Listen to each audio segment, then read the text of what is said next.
your daily updates. Newsman Dennis Daily offers his take on the events of the day in another daily video blog. Hi, and thanks again, everybody. You've heard the phrase about falling through the cracks or being in a gray area. Well, I'm kind of in a gray area right now, even though I'm in the sun. I guess I would be more in a gray area if I came into the shade. The reason is my car is the only one parked on this side of the street for a very good reason. I'm in downtown Los Angeles in Koreatown, and there's a prohibition against parking between 12 noon and 2 o'clock on Fridays when I'm recording this report. The reason is the street sweeper comes through here during that time. But the street sweeper's already been here. So can you park? It's not 2 o'clock yet. Half the neighbors say yes, and half the neighbors say no.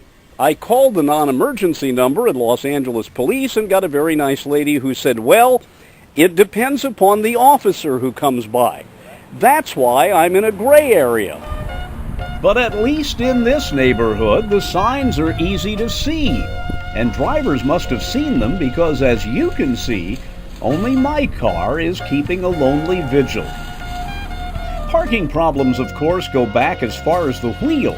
It's likely that even in Roman times, the streets were jammed with chariots and parking was at a premium. Before the coming of the automobile, major cities such as New York City were bumper to bumper with horses and carriages. You know, we don't talk much about it, but there was enormous pollution back then. Not from vehicle exhaust, but the kind of pollution that has to be shoveled.